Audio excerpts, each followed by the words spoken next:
me sign in with Periscope here, and then Instagram, all these devices. How's everyone doing today? Let's go live.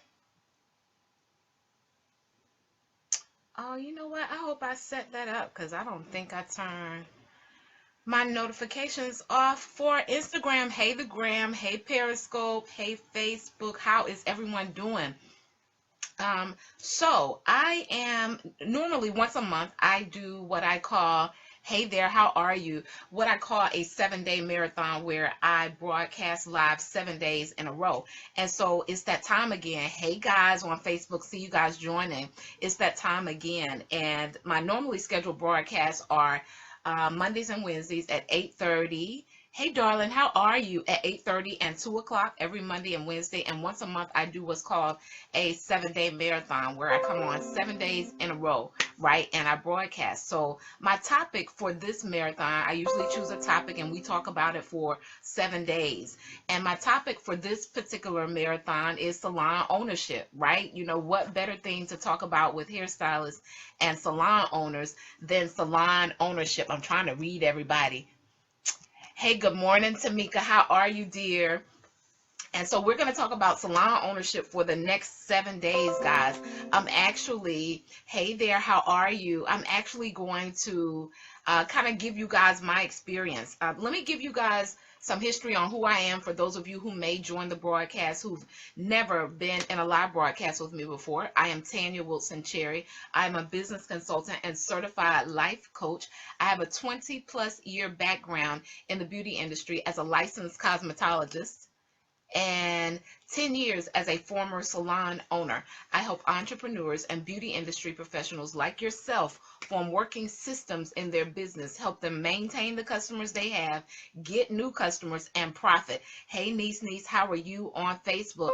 Now, Facebook, I actually have my one of my cameras set up on my laptop. I just want to make sure that you guys can visually see the picture. Make sure the camera's not covering it because it's covering part of it for me.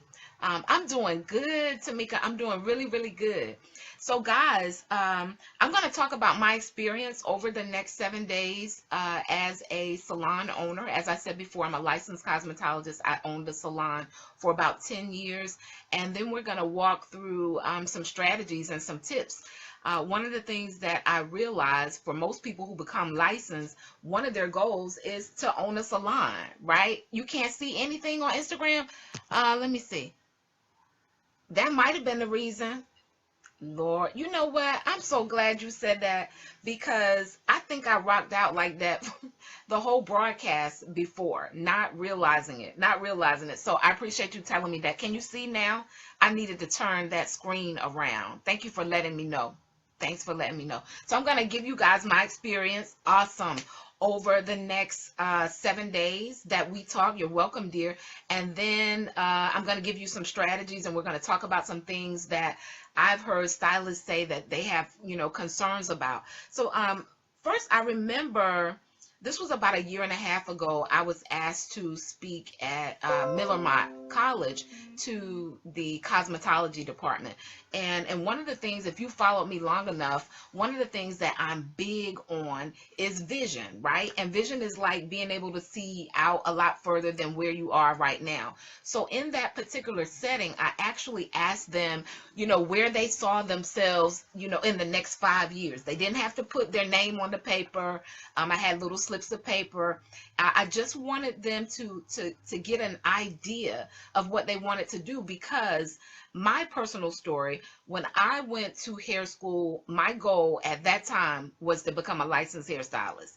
If anybody else, that was just their goal in the beginning. They couldn't see that much further out when they started. If that was perhaps your particular situation as well, put a 1 in the comments for me. Put a 1 in the comments if your goal, and for those of you who already had a bigger goal, hands up to you. But for me, I've been in the industry 20 plus years. And at that time, I wanted to do hair. I wanted to become a licensed hairstylist. And I think that, had I known you too, okay, I see that Is that Tanya Parker, Anya Parker, Sojourner? Right. That was my goal. And I wish at that time, although I don't regret where I am now, I actually love what's transpiring in my career. But I wish that I had known to have a greater vision about the industry at that time. And so whenever I'm teaching, I normally talk about vision, right? I think it's super important outside of just being a hairstylist. Like, what are you going to do with the degree? You know, do you plan on just doing hair behind the chair for the rest of your life? And so I went over a few of the papers inside the class that I was teaching. You know, I called a few of the visions out, and then when I got home, I read them. It was probably about 35, and maybe about 80 to 90% of everyone in the classroom had a desire. Good morning, Miss Vicky. How are you, dear? Had a desire. And yes, I forgot, on Periscope, I can't see you guys unless you come in and comment.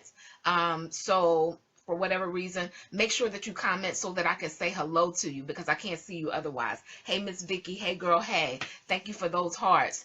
So when I got home, I realized that about 80 to 90% of the girls in the class who were going to be licensed had a desire to own a salon, right? And so I realized, I said, this is really like the big goal that most people in the hair industry have. And you know, it's definitely nothing wrong with that, right? That is a great goal to have. But I also think it's important to understand, like, why you want to open a salon. And guys, I'm going to talk to you guys about some strategies, some things to look for. Today we're talking about goals on on day one for the marathon. Thank you for all of those hearts, Miss Vicky. I really appreciate it. But I want you guys to understand, like, why is it that you want to open a salon? For me, I'd had an experience where I had flown out to meet a friend. This was before I got married, guys, right? So I met someone. We talked for a couple years. A couple months. They flew me out. I'm thinking we're gonna go party and go shopping, you know, all that stuff. And they asked me, did I bring church clothes, right? And I'm like, church clothes. And at this time, you know, I wasn't saved, but I didn't dress provocative, so I had something in the bag I could wear. And after church, they began asking me questions like, you know, how much money do you make?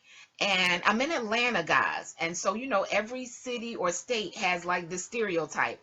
And, you know, I love Atlanta, but sometimes their stereotype is like scam artists, right? So in my mind, I'm like, you know, do I really know this dude? Is he a scam artist? Why is he asking me these questions? And so he asked me how much money I made, and I told him I thought that was personal. And then he asked me how much money I had saved, right? And then he began to tell me why he asked me those particular questions. He said he realized that stylists made a lot of money, and most of them could not account for the money that they were making. If y'all understand what I'm talking about, put a one in the comments, right? This whole 7 days is just going to be a real talk, what goes on in the salon industry, some things to look for, some things to be aware of, some things that I've learned in my particular career, right? He said that many stylists made a lot of money, but it wasn't money that they could account for. So after crying profusely like a baby, because I was having all of these aha moments. In reality, at that time, I probably had a little over $1,000 to my name. And I don't know how many of you have been in the industry over 10 to 15 years, but $1,000 was nothing for a hairstylist, right? Because we made that in a week, you know, or 2,000. It was just really easy to accumulate that type of money. And so really, in all honesty, I didn't have any money saved, guys. I didn't have any money saved. And it was an aha moment for me. I began to cry right in front of him from the realization. So I do believe that was a God designed moment for me in my career as a stylist. I actually had someone right before that to kind of ask me some similar questions. And so I know God was really dealing with me about my finances in the industry. And so if you follow me, if you connect with me, I'm not only going to talk about hair, I'm not only going to talk about the business, because I realize, good morning, Patrina, how are you, dear, that at the end of the day, we may love what we do, we may be extremely passionate about it, but most of us want some type of financial freedom. Put me in the comments if that's you. Most of us want, within our passion, within owning our salons, within being hairstylists, having that as our career, we want some type of financial freedom. If that's you, put me in the comments. Absolutely, Miss Vicky. Absolutely. We want some type of financial freedom. So I leave Atlanta, I come back home, and I do like a shift. I just completely shift. He had asked me questions like, how much money did I spend on clothes? How much money did I spend eating out? Those sometimes questions are actually that give us the answers to our next move. You guys feel me? Questions sometimes give us the answers to our next move. And one thing that I'm known for is asking you questions that haven't been proposed to you before, because I realize that we only do what we know, right? We only address in our life and in our career what we know. And so I came home and I put myself on a strict budget, guys. I was spending anywhere from uh, probably about $100 to $150 a week just eating out. Hello, somebody. Freedom. Yes, freedom to be free. Absolutely. I was spending anywhere from $100 to $150 a week eating out. And I'm going to help you guys do the math on that, right? Because in all honesty, if you say, for instance, you go grab something to eat during the day, your plate might cost you $10 at lunch. You kind of like a heavy lunch. I did. When I was humping behind a chair, I like steak, rice, gravy, a vegetable plate, the whole nine. By the time you get a drink with it, you might be right at $10. And then you might grab chips and drinks and things like that. You might spend about 7 in that per day. And my girlfriends and I had a habit. Sometimes we would just meet and go eat. So it could be anywhere from $30 that I spend in a day's time. Multiply that times 5, we at $150 a week. Times 4 is $600 a month, guys. You guys feel me? Now this is salon talk. It may be things that you guys don't talk about a lot, but it's part of being successful, because if you don't understand money, you're not going to understand business. That's the first thing, guys. You got to understand money in order to understand business. So I came home. Absolutely, Simone. So I came home and I was like, okay, that is ridiculous. That's a ridiculous amount of money that I'm spending that I can't account for. Now, my bills were paid. I'd always have at least $1,000 or maybe $2,000 to the side, but not intentionally. And so I came home, I shifted, and I got intentional. And in about 2 years, I saved close to $12,000 and I opened my salon. So now we're getting to the salon aspect. And, one of the reasons why I decided to open a salon is because I felt like I had maxed out behind the chair. If any of you feel like that or have felt like that, if you own a salon now, maybe that was you before you opened your salon. I was like, okay, the only way that I'm going to make more money behind the chair is if I go to work more. Hello, somebody. The only way I'm going to make more money behind the chair is if I work more hours. And I felt like I was missing life, right? I was subject to only Saturday evenings. I might take a Tuesday off because they tend to be some slower days, but I was so conditioned, and I felt like, I had capped out in my career as far as the amount of money that I could make. So I needed another avenue to bring in other revenue, and a salon was the next thing for me at that time, because that's what I knew, right? Because that's what I knew. So I saved the money. I opened my salon. I didn't owe anyone anything. I paid for my equipment and all of those things. So I went in debt free. And that's one of the things that I want to suggest to you guys. If you're thinking of opening a salon, one of the greatest things that you'll want to do prior to opening your business is to make sure that your debt is really low, guys. Make sure your debt is really low, because what is happening now as a salon owner, you're basically adding another whole household onto your expenses. You guys get that? You're basically adding another household onto the expenses that you already have, because these are some things that you'll need to do before you open your salon. And one of the things I did, I spent some time researching before I opened my salon, how much my supplies would be, my chairs and things of that nature. I shopped around for good rates based on, what I wanted my furniture to look like. I did have like the wood grain dryers, guys, but other than that, I didn't do anything extravagant as far as my salon furniture was concerned. But it was really nice. I had a nice salon. It was about 1,800 square feet. And I did a lot of research, guys. So if you're thinking of opening a salon, sometimes we only think about how much the rent on the building is going to be, right?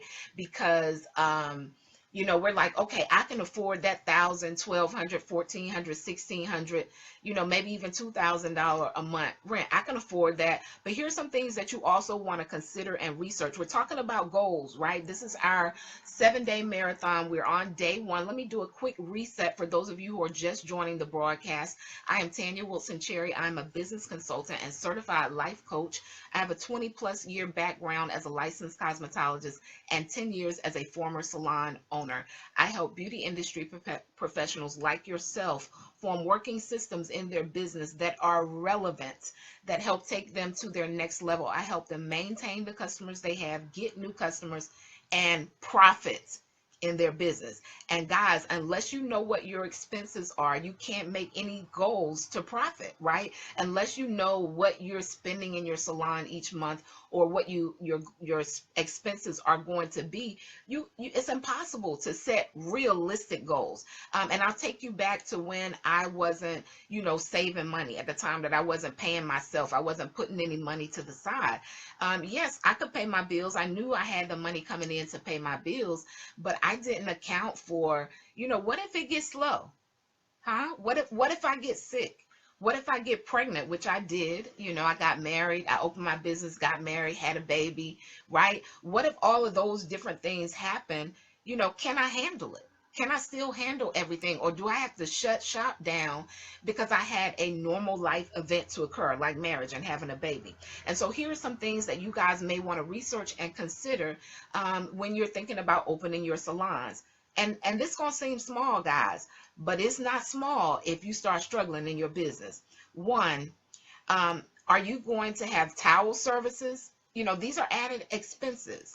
Are you going to have a towel service to come out and clean your towels? Or are you going to need to purchase a washer and dryer? Or does the building that you have come with it? These are things to think about, because sometimes we just say, okay, yeah, I can handle that rent. And we don't think about those small things, but they add up.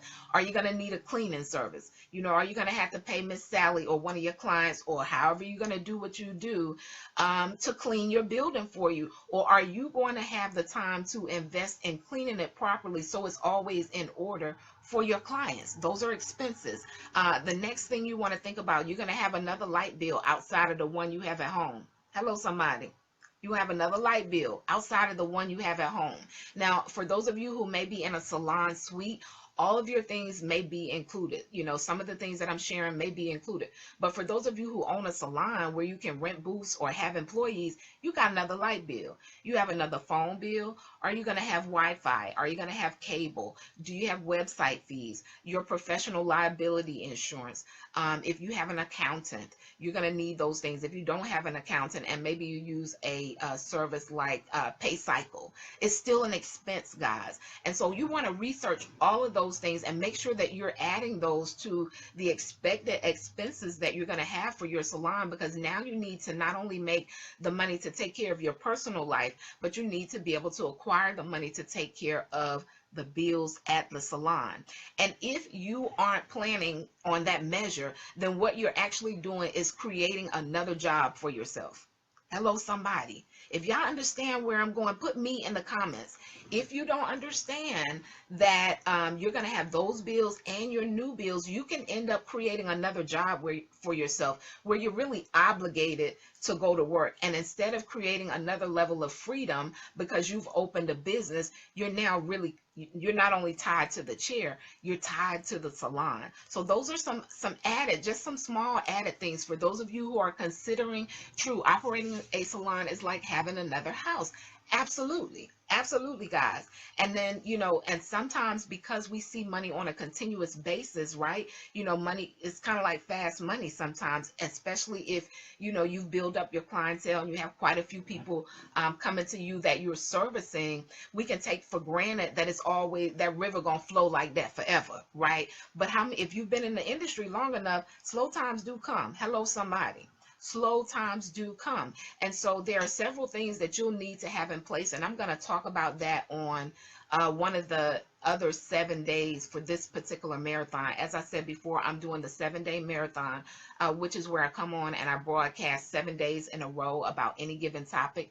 And I chose salon ownership. It's a lot of people that connect with me all the time who want to open a salon or who open a salon. And so my goal is to give you guys some value based on my experience, give you guys some things to think about that you may not have thought about that will help you in your pursuit for salon ownership or while you're operating your salon now. So those are some things that you guys will want to think about, when you're researching before you even open the door, guys, because this is going to let you know, like, how much income do I need to make to really be profitable?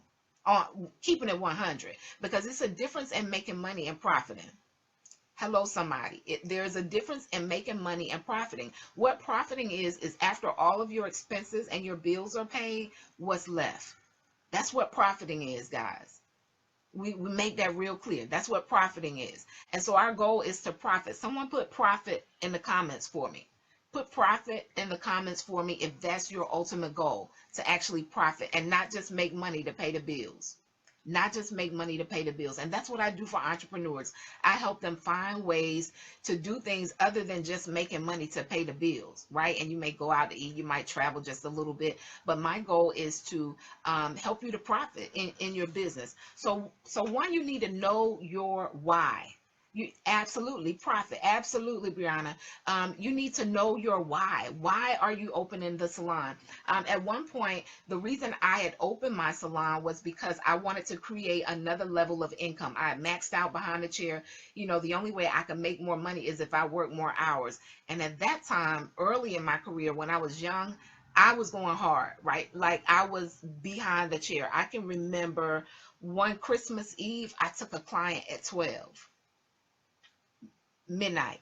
One Christmas Eve, and I had been rocking since 7 o'clock that day with clients back to back to back to back. So I definitely put in work, especially in my early years, because you have the energy. I didn't have children at the time, and I do agree that is the time for you guys to grind, go hard, right? If you don't have children and you're able to just really put in a lot of time in the salon, that's your time to go hard. But even in that, you have to have time to live a life, or you're going to get burned out in a career that you love. And one of the ways that you do that is to have different systems in place, right? To make sure that the prices that you're charging your customers actually fit the business that you're running. I saw someone who was charging under $15 for a haircut who had been in the industry for a long time. Like, in my mind, I was like, is that your on top of your service, or was that just what you were charging? Because I don't understand how you can make it off of a $15 haircut. My haircuts are 60 and up, guys. And yes, I do realize that, I put in work. I've gone to classes, I've been in it for a while. But one of the things, you got to make sure that what you're charging is even enough for you to profit in your business. So know your why. As I said before, my why was to, allow other people to come work for me and have another stream of, or access to, more income. But as I began to get, I'm going to use the word, as I became wiser, right? I realized that my goal more than anything was financial freedom. That was actually what my real goal was. It was financial freedom. And for me, financial freedom meant being able to spend time with my family and go to my daughter's events and, travel if I wanted to without feeling like, am I going to miss money and can't pay the bills? And so when I really understood what my ultimate desire was, it made me restructure how I did business. And I say that because, even as you're establishing your salon, as you're beginning to maybe open a new salon, or maybe restructure. Sometimes we have to restructure if we've been in it long enough.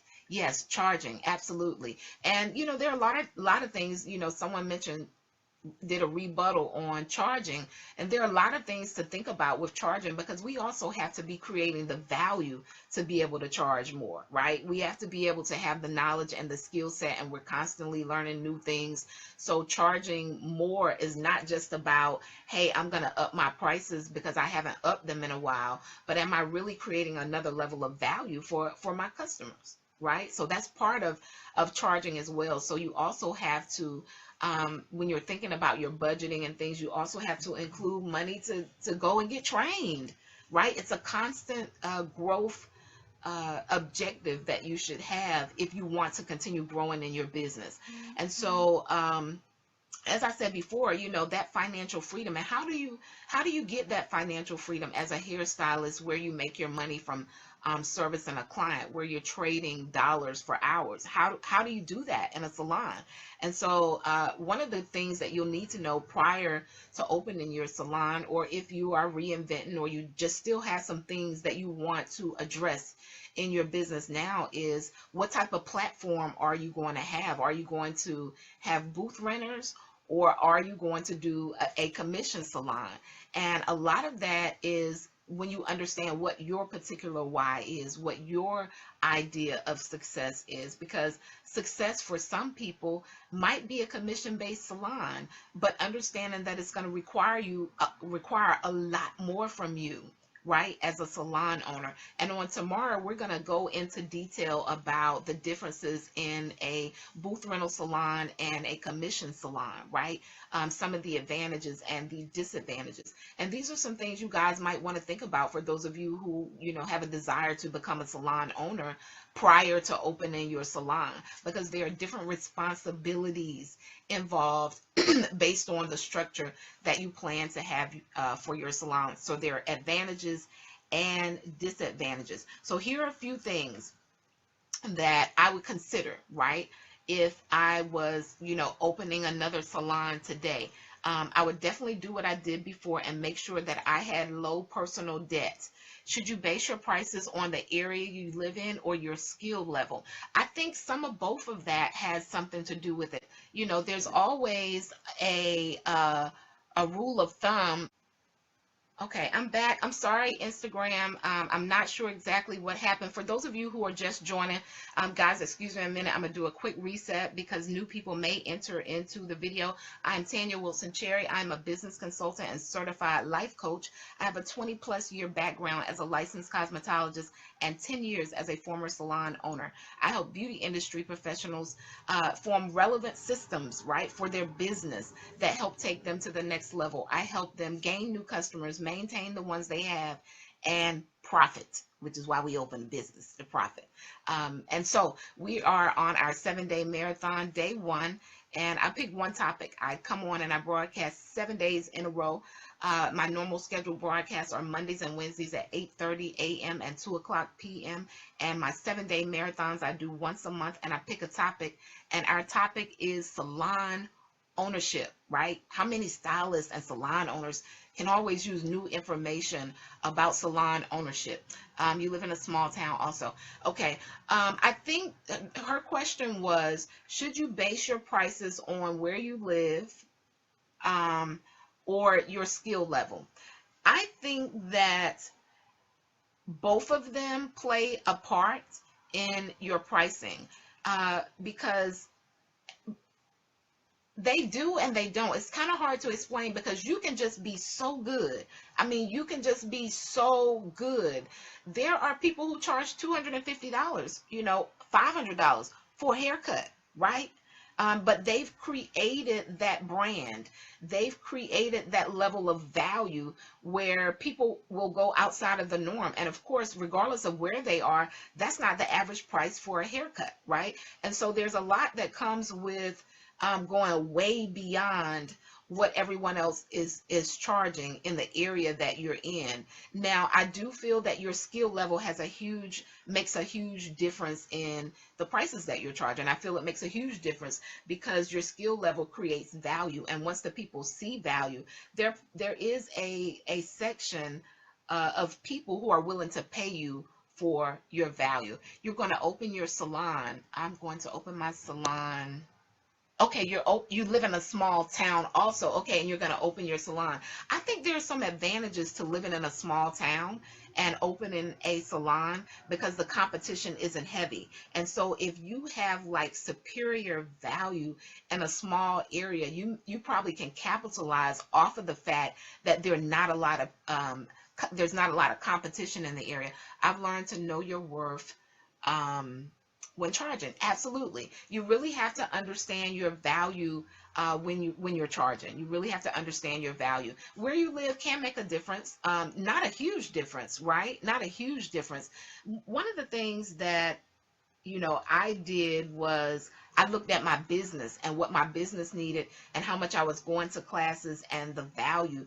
And I've never really had a problem with people paying, my prices. And I wasn't the cheapest stylist by far in my area. I may not have been the most expensive, but I probably was in the range of one of the more expensive stylists in my area. I didn't have a problem up leveling my prices. And I did that as I increased my value and my work, and I began to attract people who valued that. Of course, there were other things into play like the atmosphere, right? That was available, the amenities in the salon, all those things, definitely make a difference in you charging. So atmosphere does matter. It matters. Let's take for instance, if you go to Neiman Marcus, you expect to pay more, right? And so maybe you'll see a sweater that you like in Neiman Marcus, and then it's maybe it's $250, and then you go to TJ Maxx and you see the same sweater and they're trying to charge you the same price, right? In your mind, you're like, I'm not paying $250 for that sweater at TJ Maxx. It's because that's the atmosphere, right? That's their brand. That's, what their store has created as far as pricing is concerned. So you guys will you're creating your brand all the time. Your atmosphere is going to make a difference in your charging as well, as what people feel like they're willing to pay based on the atmosphere, your skill set, and the experience that they get while they're with you. The experience is huge. Your experience and your skill set are probably the greatest two, but your atmosphere is going to play a part in being able to continue to charge more and more. So we were on knowing why you're opening your salon is so important, because if you have children and you really enjoy spending a lot of time with family, you don't want to get a salon structure that's going to require you to be there in order to make money. And there are other ways. Retail is huge, right? And there's an opportunity to retail on another level now that we have internet. Back in the day it was just hand to hand, but now that your customers know that you retail a particular product, if you have it available online, you've now opened that next stream of income up to a larger audience, right? And so just to give you guys a few more things to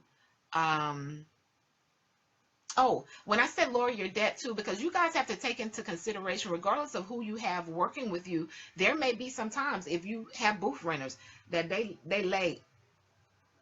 Hello, somebody. There may be some times that they're late. And so during those times, can you still handle the bills? Can you still handle the bills? And, that's why I said lower your debt, your personal expenses, so that you can make sure when life happens, if it happens, that you're still able to keep flowing. The next question, how do you start a salon without getting a loan and starting from nothing? What can you do to make extra money? Well, I worked more, right? I opened my salon debt free. I didn't get a loan from the bank or anything. I had a really stable clientele. I built my clientele to the point where it was extremely stable. And then I addressed how I was spending my money. I really went and, just looked at how frivolous, I would jump on a plane and go shopping. I was doing frivolous spending. And so I cut back all of those things, guys, because surely I had enough clothes to wear. How many shoes can you even really wear? So I shifted my mindset about my money, not just the money that I was making, but what I was doing with the money. And then I began to save. I actually had a client to introduce me to what was called a systematic saver CD, and they had that at what bank was that, at Wachovia at the time, and I wasn't really interested at first because the plan started with $50 a month, and in my mind I was like, $50 a month, I make that, on a client. We must know business, no time for games. Absolutely, Kimberly. Absolutely, we must know business. And so I just put myself on a budget, for like 2 years. My budget went from like $100 to $150 a week eating out to like $35. I was like, okay, you got $35. You can go eat out once a week with your girlfriends and spend it all in that one wop. Or you got $7 a day. You got to figure out what you got to do with the $7. I put myself on a really strict budget, and I saved. But I was talking about Systematic Saver CD. They may have other programs available now. That one is no longer available, but it was with Wachovia. And I was hesitant because, they were like, you save $50 a month. And I was like, that's not going to get me anywhere. And but I realized that $50 a month would be more than I was already saving. And so you have to start somewhere. And I think many times when we're setting out to do things, we start so big. We start so big until it's unattainable. And so what eventually happened, I went from $50 a month, I increased it to 75, I increased it to 100, and then 200, and then 300. And I just kept going until that was the amount that I was actually putting up, every month. So I started really, really small. And I also did, as I said before, a lot of research on my equipment, my salon chairs, my dryers, shampoo bowls, everything that I would need for the salon, towels, capes, all of those. And I researched those things to figure out just how much I needed to be able to walk in the door debt free. I put all my money in my account to cash on me to spend when I have the urge. You got to find a unique way what really works for you, right? Sometimes you have to daily deposit. Oh, and I always made daily deposits. Even before I started doing the savings thing, I just deposited daily. And then when the banks switched over and began to allow you to make deposits when the bank was closed, that was really good for me, right? So true. I started cooking at home. Now I save about 200 a month. Awesome. So awesome. Don't despise small beginnings. They make way for greater return. Absolutely. And I think sometimes, the goal is so big that we're trying to do it so big. I had a stylist who is actually in the process of opening a salon, to ask me if I could give her one piece of advice, what would it be? And I said to start small and grow from there. Personally, that would be my personal advice. Start small, master it, right? Max out that space. If you know you have a goal, if you know you have people who are ready to work with you, and you may want to open like a 3 to 4 chair salon, max out that space, right? Let it grow a lot, and then think about acquiring another building. And if I could really say anything, because guys, this is another thing I did. I spent over $100,000 in rent. Breaks my heart. Breaks my heart. I spent over $100,000 in rent. Do the math. I'm just gonna let you guys do the simple math, because if you spend even $1,000 a month for 12 months, how much is that? Somebody do the math. It's 12,000. But I'm gonna let y'all do the math in your head. You're welcome, dear. You're so welcome. That's 12,000. If you're in the same building for 10 years, that's over $100,000. So, I would also consider, maybe I would start out in something really small that wasn't expensive, and then consider buying the building. I do know a young lady whose salon was up the street from me. Well, she's actually older than I am. So, she had some advanced knowledge that I didn't have, that I have now. If I did it again, I'd do it different. But she bought her building. She started off she rented for some years, and then she bought her building. So if she was ever to close her salon or decide to do something different, she still has the property to be able to rent out to someone else or to use as another space. But start small. You don't have to start out owning the building if that's not what position that you're in. But also think about the amount of money that you're spending in rent. If you have another alternative, then definitely do that. So I would say start small, master it, max it out, pack it out, and then consider moving to something bigger. Unless maybe you have partners, or you already, know that people are coming to work with you. But again, at the end of the day, I also run into many salons who have salon walkouts where, maybe they have, 8 or 9 staff members, and 5 or 6 of them leave. And so they had become accustomed to using that money from the other stylists as a way of life. And so when that happens, can you still pay the bills? And I'm not saying that that's going to happen. It doesn't happen to everyone, but if it does, can you still maintain and keep moving on until you rebuild? We're going to talk about over the next 7 days. We're also going to talk about building teams and staff and hiring and things like that too. So you guys make sure you come back after today.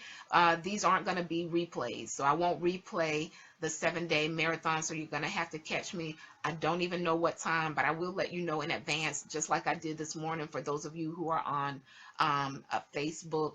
I'm thinking tomorrow will probably be around the same time, around 11, so you'll have to catch me live. We're going to talk about which salon structure do I do, booth rent or commission, and then we're going to talk about some of the things, an accountant, your taxes, things of that nature that you're going to need that are going to be different if you're doing booth rent or commission. And here's some things to research too before opening your business. Of course, your supply cost, utilities. Some of you may have a deposit for your utilities. Sometimes if you're renting a commercial building, even if your credit is good, they may require a deposit, right, that you weren't expecting. So you'll want to research those things as well. If you have a particular building or area in town that you're looking to start your salon, you can go to the utility company and ask them, what are the average deposits on these commercial buildings for even the utilities, right?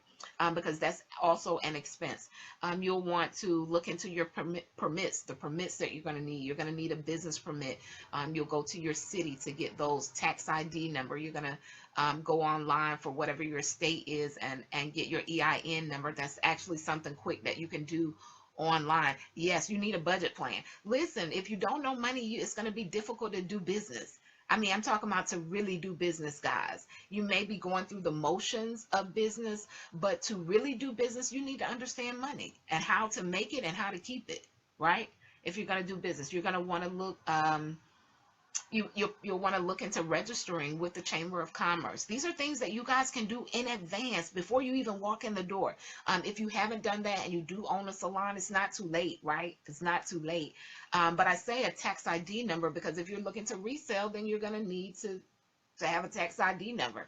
Hello, somebody. You're going to need to have a tax ID number if you're looking to retail items. And different states, I don't know the laws for all of the different states, but that's something that you'll want to check in to see if that's something you need for the particular state that you're in. And then I said register with the Chamber of Commerce. And one of the advantages of registering with the Chamber of Commerce is because many newcomers that come into the city, they get like a welcome package from the Chamber of Commerce. And if you're a member, then you're on a list, right? You're on a list of people who are members of the Chamber of Commerce, and it also up levels your professional portfolio or your brand being listed with the Chamber of Commerce. And then there are so many resources that are available to you as a small business owner if you are a member of the Chamber of Commerce. And so, guys, that's my take on the first day of a 7-day marathon for salon ownership. Little house business. For those of you who have not heard about 3D Success Mentorship and Branding Bootcamp, strictly for hairstylists and salon owners, the link to that, you guys can go and check that out. For hairstylists and salon owners, we talk about everything. When we're talking about having a vision for where you're going, there's actually an exercise where you can get really clear on what your vision is and discovery on who you are and what your role is. But that I am the instructor for that course, although we have several other experts who will be joining us with tons of information. All of the experts have at least 24 years experience in the industry and better. My mentor is actually one of the experts. Going through the motions of doing business, something to think about. Absolutely. It's something to think about, because sometimes we're just going through the motions. We really aren't doing business, right, to the point where we're actually profiting. And that's where I come in, guys. That's where I come to make things clear and show you new ways to make money within your structure, right? Not to change your structure or your vision, but to show you how to create new ways of making money with the structure or the vision that you have, your unique vision. And so, guys, make sure you go and check out that link. It's tons of information. For those of you who think that mentorship would be great for you, it's an excellent opportunity. If you're on Periscope, swipe up or right to share with your followers. Tap the screen on the way out of the broadcast to show some love. For those of you who are on Periscope, share it out with another industry professional. As the industry begins to change as a whole, we change, right? It makes the entire industry stronger. Once we all begin running our business as businesses, we're not competing with $10 and $15 services anymore. So the more people who hear the information and receive the value and can really understand that they're in business to profit, the more the better. So guys, on Facebook, if you can press the little share button on the left hand side and share out with another industry professional. We are doing our 7-day marathon, salon ownership, real talk, behind the scenes, the things that you need to know. And tomorrow we're going to talk about deciding which platform you want. Is it booth rent or commission? What's going to work better for you? What are some advantages and some disadvantages? I appreciate you guys as always. I'll see you on tomorrow. Peace.